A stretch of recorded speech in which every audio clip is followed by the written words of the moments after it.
And I am back to talk about Summer House Season 7, Episode 7, Rise and Wine. And can I tell you something? The whiny person in this show is Danielle. Let's get into it, shall we? Can't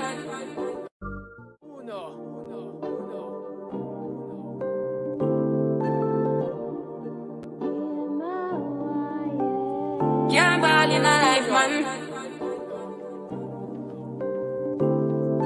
Go on with it, go on with it. Do us. So we are coming with a force. Yes, blessings we are reap and we coursing on. All right, y'all. So the episode starts off where everybody is going back to their prospective humble abodes after a long, amazing weekend. And we continue on from Lindsay asking Amanda to come and meet her for drinks so that they can finally have a conversation. Okay. Because I feel like they have just been going back and forth and having all these expectations of one another without actually talking to each other. Okay. So kudos to Lindsay, child. Even though Lindsay, Lord, she get on my damn nerves too. Y'all already know.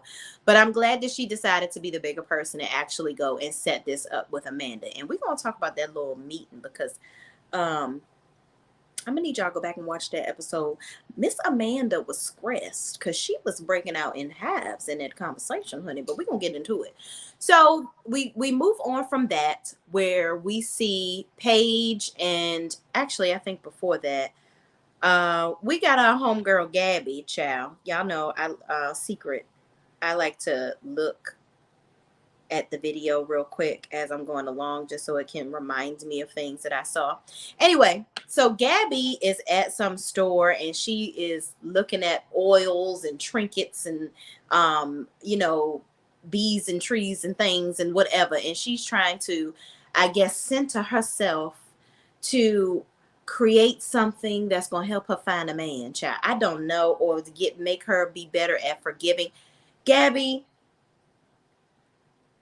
go away from us with this stuff. Like, there is no witchcraft or anything that you can conjure up and put it in a bowl and whistle over it that's going to help you to move on in with your life. You have got to get over your ex, sis. You have got to date people without thinking about their daggone zodiac damn sign, because that shit don't mean nothing, okay? And you have got to get on with your life. Get on with it. Otherwise, you are just go ahead and be the cat lady, sis. You're going to be the cat lady. And you're going to be sitting at your parents' house, living off of them for the rest of your life, which, hey, I love that your parents have set you up very well. I'm not hating on it by no means, which I do think Sierra hates on you for that. We're going to get into that. But, girl, your parents, they can't be your only friends. You have got to move on and find a man, a woman, a dog, a cat, a something. Get a life. Moving on. So then we have Paige and Craig. Okay. Paige and Craig are sitting there talking. She's talking about his kitchen. His bathroom downstairs, child. She over here decorating a house that she don't even freaking live in. So Craig alludes to the fact that he's like, I love traveling and all this stuff. I practically live out of my suitcase. Ha ha ha. But, I really want to find some, he was kind of trying to push for some stability, right? I think Craig wants to marry Paige. I think Craig wants to be with Paige. I think he wants somebody to move somewhere. Honestly, I think that Craig, in his heart of hearts, wants her to move to Charleston with him. I really do. I think that he wants to be around her. He wants to come home to her. He wants to spend time with her. He doesn't want to have to get on a plane to have physical touch with his girlfriend. And I get it. They've been dating for a whole year. Y'all got to figure this thing out. And Paige is content. She's like, listen, I can clean up my house when you come over, and then I can be the slob that I love to be when you're gone. Like, I don't want to live with you because then you can really see how I am. And then if you see how I really am, then you might not like me. I don't know. That's probably not how she's thinking. But that's what I would be thinking if I was Paige. Because Paige, girl, who are you? Because sometimes you are a cool chick, and then the next minute you're annoying as hell. I don't understand. But sis is Paige is having some commitment issues. Like I really think that Paige has some commitment issues. I really do. Like even with the dude that she was dating before, but he was older than her. I think he used to take her out on yachts and all this stuff, and they were doing all these things, and he wanted to settle down. And she got cold feet because she was like, I want to sow my royal oats, or I really just don't want to be tied down like that. But I don't really, truth be told, I don't think she really liked homeboy she was dating before like that anyway. Okay. But with Craig, he's older than her. And Craig is like down in Charleston, getting drunk, having a good time all the time. And I think that he wants to find some stability too. So he doesn't want to seem like he's trying to push her into it. And he don't want to force the issue just yet because I think he really does like Paige. So he don't want to piss her off and run her away. But I think he's going to drop little nuggets here and there to basically let her know, listen, I'm going to need you to grow up, okay? And I figure out what the hell we doing here. Are we going to be together, or because this together apart situation is not really working for Craig? And I get it. I get it. I really, really do. But girl, you decorating his bathroom at his house, child. Girl, I know you lying. Moving on. So Lindsay and Amanda finally, finally have this sit down. Okay. Now I'm gonna say this to y'all. Poor little Amanda. Because Amanda, and I'm saying this sparingly about Amanda, because you girl, you be getting in it too. But Lindsay, Amanda comes in, her and Lindsay begin to have this conversation that they should have had a long ass time ago. And Lindsay is basically like, listen, I people don't understand that I'm a sensitive person, and it just really hurt my feelings that you make it seem like somehow I'm puppeteering Carl some kind of way. Like I think Lindsay genuinely doesn't like that Amanda brings up that Carl has somehow changed because of her. And Amanda says, you know what? I apologize for that in the text message. But I'm saying to you right now, I don't think that you are controlling or you're like puppeteering Carl or whatever. Like, I honestly should have just said, Carl, we have our differences with Carl right now. We just need to deal with that. And I should have just kept you out of it. So basically, Amanda is like, let me do whatever I need to do to be this girl's friend because she's stressing me out. Okay. Because you could see it all over Amanda's chest. I want y'all to go back to that scene and you could tell where they're editing it and it's chopped and screwed. Because in some parts of the scene, Amanda's chest is clear. But then you see all of a sudden, once Lindsay says, I'm such a sensitive person and people just don't understand. And the Lindsay starts to get emotional. And then Amanda has to, basically defend herself, but she don't want to hurt with Lindsay's feelings. She starts to break out in hives. I think Amanda has trouble having difficult conversations. I really do. And that may be something that she shares with Carl, because I think Carl has a problem having difficult conversations as well. But I feel like Amanda is like, you know what? I would rather be Lindsay's friend than to be her damn enemy, because child, she ain't gonna get on my damn nerves all summer. But she basically told Lindsay, she was like, I was just really expecting we should be having the best summer. Like it's two couples in the house. We should all be having a great time. Like I want to see you and Carl do well. Like, it's great to have another couple in the house. Like I really want us to just get back to us all being friends. Carl and Kyle fix their issues and we just move on. She's like, literally, I'm sorry for anything however I made you feel. And I just want to move on. So I'm glad that they had this conversation because, child, they was both getting on my damn nerves because I'm like, why are y'all so angry over some bullshit? Okay. So y'all moving on. Miss Danielle. Let me say something to you, Danielle. You don't like your boyfriend. You don't. Danielle, Rob is in the car driving up to the Hamptons, child. Driving to the Hamptons. And he's thinking, oh, I'm going to have a great weekend. And he is up for the challenge of fun with Danielle. But she tries to throw little daggers in there. Like, yeah, Lindsay and Carl, like their relationship, I don't know, it's just really changed them. And, I rarely see them very much. but it's because they're like new and they're just like all over each other and stuff, and like when it's new, everything's amazing. And Rob is like, oh, so everything's not amazing with us even though it's not new. Danielle, have a conversation with your boyfriend. From him saying that, it's very clear that you don't tell him how you feel. I can't stand women that think that men should know how you feel. And Danielle was the main one in the beginning, if y'all recall. She was like, oh, I love having the space, like, because I can do what I want to do. I don't feel so entitled to do things with him. That's what makes our relationship so strong. That's what she was saying in the past seasons. Now she see Carl and Lindsay hanging out, hanging tough tight and doing stuff together. They're in their honeymoon stage. Now she jealous. You mad because you can't, y'all not the Three Musketeers anymore. You cannot be. This is not a threesome. It's not in that way anymore. Because they're in a relationship and they're trying to figure it out. And also, people keep on forgetting the fact that Carl is not drinking. Lindsay is trying to be supportive to her boyfriend. That's a whole set of tools that this young lady has to work through all the time to be supportive to him. And everybody else is dumping on her for that. Now, I'm going to tell y'all right now, Lindsay gets on my damn nerves. She definitely does. But I think that can be challenging when you have fun drinking. Drinking is like a thing of fun for you, and you know how to do it responsibly, right? Where you don't depend on it. Carl depends on it. So you got to try to find that balance when you're with your partner so that you don't trigger them, but two, you feel like you can still be yourself. And I think that Danielle is so selfish and self-centered that she's not thinking about that. And then you throwing little slight digs at Rob, who is very smart because he's catching your drift, by the way. Then she's talking about, and I don't want you cooking because you're always cooking. You can be like a sous chef or whatever. Like, when you come down here, girl, just say, I want to spend more time with you. Because you really just jumping around, dodging, bobbing, and weaving the real issues.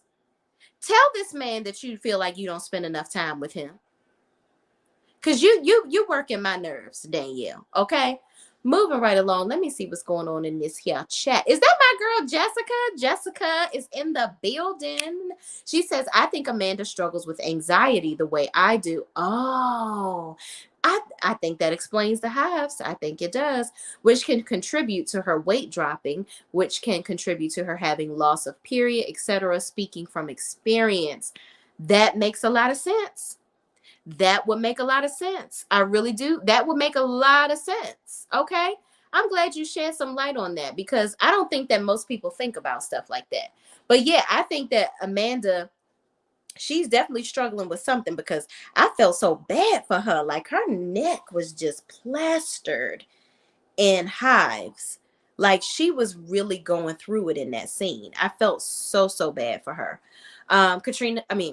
Jessica Katrine says, Danielle just can't help herself. One thing about her, she's going to be annoying to everyone around her. She's worse than Lindsay, in my opinion. Girl, listen.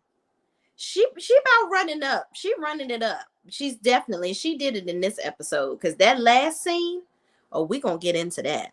Jessica Katrine says, I'm not usually one to take up for Lindsay, but I'm not sure why everyone feels so entitled to give their opinion about how she's handling sobriety in her relationship. Yes. You know what? I'm so glad you said that and brought that to front of mind to me because most of these birds in this house don't have a damn man. So don't tell me how to keep mine, especially since Lindsay and Carl have been best friends for years. So she's going to have more insight on his troubles, his trials, his tribulations, more than anybody in that house. So unless any of y'all bring a man up in here and y'all in a relationship that I can scrutinize, don't tell me what to do with mine. Mind your business. That's all. Just mind your business. Okay. So yeah, moving right along, Danielle, you over here hating on Carl and Lindsay's relationship, and I'm really getting tired of it, sis. If you got a problem with Rob, let Rob know what your problem is because he is not a mind reader. And get your life, friend. Get your life. Okay. You don't like the fact that he works so much. You're complaining about that. You need to express that to him. period. Or move on. Get somebody else to do it. Because I'm tired of doing it. I'm tired of listening to it. Okay. Moving on. Okay. Moving right along because I'm tired, y'all. I'm just tired. Okay. So everybody comes to the house. Danielle puts together this amazing dinner. Okay. Carl and Kyle and Amanda, they're like all lovey-dovey on each other. They're talking about people's penises and whatnot, child, and sex and how your relationship going, and what make you tick in your relationship. And of course, Paige don't have nothing to say. She listening to everybody else respond about questions about their relationship, but she maintains her silence, even though she got a damn man. But I'm like, girl, you do know Craig exists, right? And you on a whole reality TV show. So you want to be private about your relationship. If you don't think that when Southern Charm comes on Craig ain't gonna be talking about your relationship, you done lost your damn mind. Okay. But it seems like everybody always has all these questions for Carl and Lindsay and this, that, and the third. And I'm like, why are they like the highlight of y'all lives right now? It's really given that nobody has anything else to talk about. None of them have a storyline, so it's just like, oh, let's pick on Carl and Lindsay. I don't know. I don't know. Moving on. Did Jessica post something else? I'm not usually one to take up for Lindsay, but I'm not sure what everyone feels. Oh yeah, she did. Oh, we already read that. All right, y'all. Moving on because it wasn't really nothing much in that damn scene anyway. Okay. So everybody gets all turned up and drunk and they're having a good old time. They're eating their food. Gabby has a conversation with Danielle about how she don't feel like Sierra likes her or whatever the case may be. And she's trying to connect with Sierra. Gabby, Sierra is jealous of you. The end. The end. Sierra is jealous because Gabby's parents do for her. I don't understand why that is just such a huge ordeal for everybody in this house, that Gabby is like this princess and apple of her parents' eye and financial. She doesn't have to struggle financially. Like, I don't understand. And I'm struggling with why in my mind, and I'm going to say this because, it's us. We're talking, right?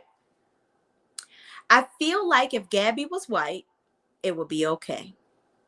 If Gabby would be the Paris Hilton of the house, and it's okay when a white person is financially free, it's almost expected, right? But since Gabby is a black woman and her parents are financially affluent and they're taking care of their daughter and they're not like pushing her to go out and spread her wings and have this high powered job and make her own money, it's like, oh, you're a snob.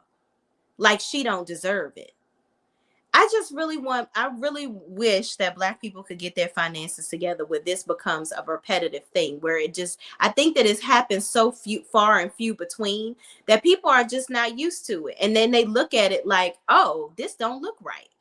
And I just feel like Sierra is hating on Gabby. I really do. And I don't think that she's really giving Gabby a fair enough chance. Now, is Gabby annoying with that damn Zodiac shit about I ain't going to date you because you a damn Cancer? Girl, you want to just be single by your damn self for a while if you keep on living like that. But Sierra, that don't have nothing to do with you. For real. So I don't know why that's bothering you so much because Sierra made that comment about, and I'm usually very close to Tauruses. I just don't know. But you can be close to Maya, the most annoying person in the damn house. I don't get it. I don't get it. But moving on. Jessica Katrine says, I actually relate to Paige saying she's content with long distance and likes her space. Yeah, I mean, listen, I understand that. And if that's what she wants, that's amazing. But she gonna have to find somebody else that wants that. Because clearly Craig is not, he ain't into it no more. And I think he's trying to give slight little hints to her that he doesn't want to do that anymore. But I think he's too afraid of losing Paige. So I think that he's trying to kind of give her an inch And then he gonna end up taking a damn mile because that's just what Craig does, child. That's what he do. Jessica Katrine says Sam saying she likes having someone spit in her mouth made me understand why someone said in an earlier episode that they wouldn't want their son to end up with her. First of all, now Jessica, you know that damn Sam. She just be saying stuff just to talk. She do anything for clout, okay? Sam is going to do anything for shock value. And that was so that came up in the conversation. That was one thing that was interesting in that conversation with the groups where they were talking about sexual things or whatever, and Kyle was like Amanda was talking about her and Kyle's sex life and how she be done before him or whatever, and I guess that came out like a good thing because she get hers before he get his, which most of the time that ain't happening in most relationships, okay? Because the man just like, listen, I got mine, I'm so sorry you didn't get yours, I got you in about 30 minutes. Okay, that's what be happening most of the time. But kudos, Amanda, because Kyle be taking care of you, sis, if that's the case. Okay. But Sam, no, baby. We not letting nobody do that in our mouths. That's gross. Moving on. Jessica Katrine says, my only issue with Gabby is all the horoscope talk. Girl, me too. Oh my God, I can't stand it. Dismissing anyone with certain signs, etc. She could block her blessings this way. I like her overall, though. I think so too. I like Gabby. I really do. But this zodiac shit is pissing me off. It's like, girl, you could walk right on by your husband, but because he a damn Cancer or a Gemini or whatever this other bullshit she doing, she gonna be tripping. But moving on, everybody after dinner, they get ready, they go to a club, they're all hanging out, dancing in the club and whatnot, having a good old time. They come back, everybody is drinking still, some of them, but of course Danielle has to be the Debbie Downer, and she texts Rob saying come to bed. So then everybody kind of disperses and goes to bed. Okay, so the next morning Kyle and Chris are talking, and Chris, this man has no game. Like, Chris is just really, really bad. It's a sad case because everybody gets up after Chris and Kyle have a conversation. Everybody gets dressed. And the ladies go, I think it's just the ladies that go to the winery, or is it everybody? No, everybody goes to the winery. Okay. So everybody's at the winery. They're trying some different drinks and whatnot. Chris has this awkward ass conversation with Sierra where he keeps on asking her about her job. Like, he keeps on talking about, so like, have you ever been attracted to any of your patients? Like, and Sierra is looking at him like, oh my God, this is the corniest I've ever met in my life. Like, please leave me alone. Please. I've given you enough. You know what? I have breathed around you too long. You are very much so pissing me off. So Danielle comes over as if to like save her. Mind you, Rob has left at this point. I forgot to point that out. Rob left that morning because Rob had to go to work. And instead of Danielle saying, you know what, I really would have rather you not come if you weren't going to spend time with me, because she was pissed that they didn't really get to spend a lot of time with each other because he was hanging out with everybody else. But it's like, you're in a house full of damn people. This ain't a date. Like, he's going to talk to the other people because he don't get to see them there very much. Again, Danielle projecting, rejecting herself from telling him, her boyfriend, how she really feels. But back to the winery. So everybody is tasting drinks. Kyle and Carl are walking around eating damn grapes and shit. And, people are talking and whatnot. They ain't really talk about nothing that I really cared about, y'all. I'm going to be very, very honest with you. But Danielle and one thing I did want to talk about, Danielle and Sierra did have a conversation. So Danielle basically was telling Sierra about Gabby and her feelings about, her kind of wanting to get to know Sierra more or whatever. And I feel like Sierra was bringing up how she is very guarded. Sierra's very guarded, and she really doesn't, it takes a minute for her to warm up to people or whatever. And I feel like Sierra has a lot of trauma and some issues in her life that she need to deal with, because I remember on the first season, she was like talking about how her parents, when they got a divorce, the father, when he went on and had his new family, he felt like she forgot about him and stuff like that. So I think that Sierra has some real trust issues, and she sets boundaries really quickly in relationships. And I get that, whatever floats your boat, sis, whatever you got to do. Okay. Jessica says, Danielle and Robert aren't together anymore. Not shocked. She literally closed that man away with her chased that man away with her nagging. Child, yeah, I heard in the blogs that they aren't together anymore. But you know what? I feel like that's going to be something when she come crawling right on back, because she ain't going. I think she really wants Carl. That's what I think. Because Danielle and Carl used to date. And I think that in the beginning, Carl felt like Danielle was the one that got away, but then she started becoming all damn annoying. And like we both agree, worse than Lindsay. But at least Lindsay is very supportive and not totally self-centered in their relationship. Like Lindsay gives me nurturer in relationships, but she also can be self-centered in a relationship too, because when she told her old boy to make her a damn sandwich, I was like, girl, what? You want Oscar Mayer ham or what? Like what are you talking about? So Lindsay can be very over the top for stupid shit, but I think overall in a relationship, she's probably a better girlfriend than Danielle, because I can see Lindsay actually having hard conversations with Carl instead of just hiding it and acting like he should know, and then just smiling in his face and then getting pissed off later on when he ain't doing exactly what you want him to do, like damn Danielle does. But anyway, back to the situation with Sierra. They kind of talk about Gabby and whatnot. Sierra don't really care about Gabby. Sierra is not trying to be Gabby's friend, but listen, we'll see how this rolls out.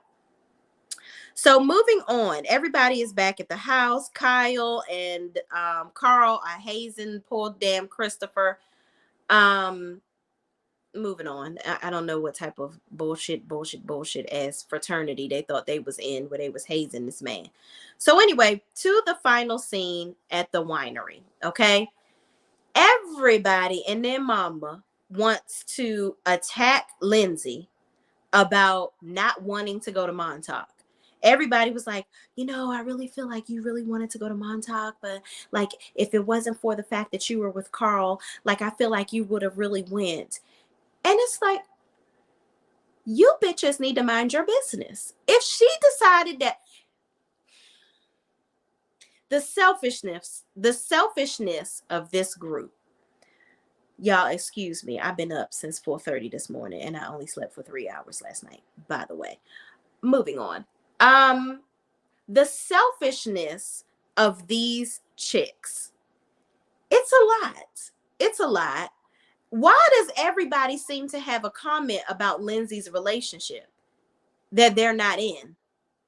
Like, y'all all act like y'all couldn't have had a good time without Lindsay being in Montauk. If she don't go to one monkey, don't stop no show. Okay. If she decides to stay in the house, she decides to stay in the house. That doesn't make or break your good time. Now, Danielle, maybe it made or break your good time, because you seem to want to hold that over Lindsay's head forever, the fact that she didn't go. And Lindsay was like, well, if I want to stay home with my boyfriend, like I don't have to go to Montauk to have a good time. Like, I don't have to do this. And so Danielle was like, I take extreme offense to that. Girl, shut the fuck up. You take offense to every damn thing. And why would you take offense because Lindsay is not going to Montauk? Whatever decision that Lindsay makes has absolutely nothing to do with you. You decide to insert yourself into everything that has to do with Lindsay and Carl. They didn't ask you to. So just because they're not inserting themselves into your relationship, getting all in your business, wondering why your panties is always up in your ass and it ain't a thong, I don't understand what your problem is. You are having issues in your relationship and you are projecting on Lindsay and Carl. And I feel like she believes because all of them were like the Three Stooges and whatnot. And, she always taking up for them, but she don't feel like they take up for her the same way she takes up for them. But here's the thing, you do team too much when you're taking up for them. They didn't ask you for any of the stuff that you're doing, actually. And a lot of the stuff that you're doing is actually a bit excessive. It is. Mind your business. Let them navigate things as a couple. And if I'm Lindsay, I will be looking at you like, damn, girl, this is the second time you try to really play me in front of all these chicks. And you're supposed to be my best friend. Like, now you're going to shame me because I didn't go to Montauk with you? Do any of y'all realize that I'm in a relationship with a recovering alcoholic? I think that just totally glazes over all of their mindsets. Like, they look at Carl like the regular Carl that he used to be in the past, where he was fun and having a good old time and drinking and getting all drunk with them or whatnot. Like, none of them have really taken into consideration this man's sobriety. I haven't heard not one person say, you know what, guys, let's just take a weekend off of drinking and just kind of try to do some fun activities and not tempt Carl. Not saying that they are required to do that or that they have to do that, but nobody is acknowledging that this is a real issue. And unless you have been around an alcoholic or a person that struggles with that, mind you, I don't know how Carl is holding up throughout all of this with all the alcohol that they be having in the house, all the tables they be dancing on and whatnot and acting all crazy. I don't understand how he does it. And I will continue to say, Lindsay, I understand that you're a supportive girlfriend and you love Carl dirty draws, child. But I am so tired of you kissing him with a drunken mouth, because you don't understand what that will do. That's still tasting alcohol to an alcoholic. So I really want her to stop doing that. While you're doing all these things and taking all these extra strides to be there for him and really cover him, you're not really covering him in the way that you should, sis, by doing stuff like that. Jessica Katrine says, I've never been on Lindsay's side more than when she yelled, how many sandwiches have you made for me? But you know what? I thought that man was a nice guy. I thought that dude was a nice guy. I don't know what could have happened with that. He just seemed like he was working a lot. And he had a real good job. Like, he was making the coins. But she has her own business too, and she's working. So I don't know. Maybe the time management between the two of them just didn't work out. Who knows? But Lindsay always wanted Carl's tall, dark, and handsome ass child. That's what she really wanted. Jessica says Danielle's cling level is on 1,000. You absolutely right. She should have naturally removed herself from the Three Musketeers when Lindsay and Carl became a couple. She's socially unaware. Period. Period. Bingo. Bango. Boom. You said it. You said it. Here's the thing. When your friends shift into becoming a couple, you have to have your wherewithal in with you to be like, you know what? I'm probably gonna have to take a little step back. Because while you guys are over there making out, I'm over here making my house a home when Robert comes home, because he's never really here. And Rob even said that he was like, yeah, I love the fact that she makes our house a home no matter where we're at. And yeah, she making the house a home, but it's a home that you ain't never in, according to her. Because you always working. Which, again, he's a chef. That's something that you had to learn early on in the relationship. So you have to either learn to adjust or get out, like she apparently did. Okay? So I don't know, y'all. I feel like me and Jessica are on the same page. I think Danielle is annoying. I think Danielle is very socially unaware of what's going on with her friends. And I think that she needs to have respect for their relationship and move the hell on. You can't be the third musketeer anymore. Because what's going to happen when they start having children? They're married. There has to be some boundaries set here. It really does. And she just gonna have to get used to it. Linda Gamble is in the building. Hello, Shay Renee. What's up? Linda? How you bees? Is that my girl Angie? Where you been, girl?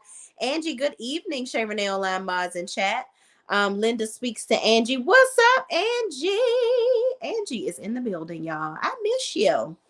But y'all, that's it. That's all I got. I ain't got no more. I feel like Danielle, she's the reason why her and Lindsay are not getting along right now, I believe. Like, she's the reason for whatever breakdown of this relationship is currently going on, because she's very needy. I think that she is not expressing herself the way that she should to Rob, because something about Rob strikes me as a very understanding guy. Like, I think that honestly, if Danielle would stop BSing around, and if she really seriously had a conversation with Rob, I think she's not ready for what Robert is going to say to her. I think that if she really aired it all out and was like, you know what, Robert, I don't like that you work 80 hours a week.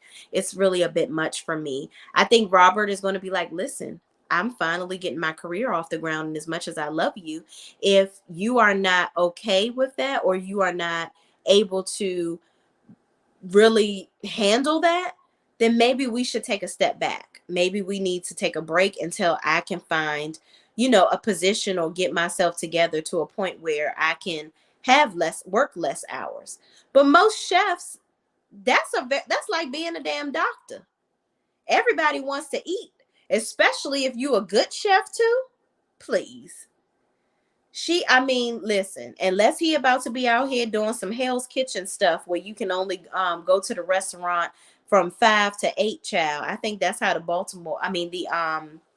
the restaurant in Massachusetts and Boston, I think they have very short hours. I think you can only go there between like 5 and 9, or 5 to 10, or something crazy like that. But I'm pretty sure that most of the day they're probably preparing a lot of the food because of the traffic that they're going to get consistently in and out of the restaurant. So you just never know. If especially if he's some Michelin star chef of sorts. I hope I said that right, y'all, because Lord knows I'm tired. But anyway, thank y'all for watching. I hope next week's episode is a little better. I think this was a bit of a filler episode, but I'm starting to see the glimpses into the breakdown of Lindsay and Danielle. And I'm also really liking the fact that that Amanda and Lindsay had that conversation. I hope to see some progression with them. And I really like the fact that Maya wasn't on this episode. Can I tell y'all that? Yeah, I'm glad she wasn't here. Hopefully, that's a clear indication that she won't be here next summer. I'm just saying. But anyway, thank y'all for watching. Please don't forget to like, comment, subscribe, share this video with anybody else that's watching Summer House too. Hit that notification bell so you know when I come back on. And public service announcement, I will not be reviewing Real Housewives of New Jersey anymore because you guys don't watch those reviews. And frankly, they're getting on my nerves, and I'm tired of seeing the whole Joe and Teresa feud still. Like, I need another storyline. That's very dry and dull to me. And Danielle, the girl on there, she's just like kissing everybody's ass, and I don't like it. So I'm watching it, but it ain't good enough for me to review it. But I will see y'all in the next video. Peace out.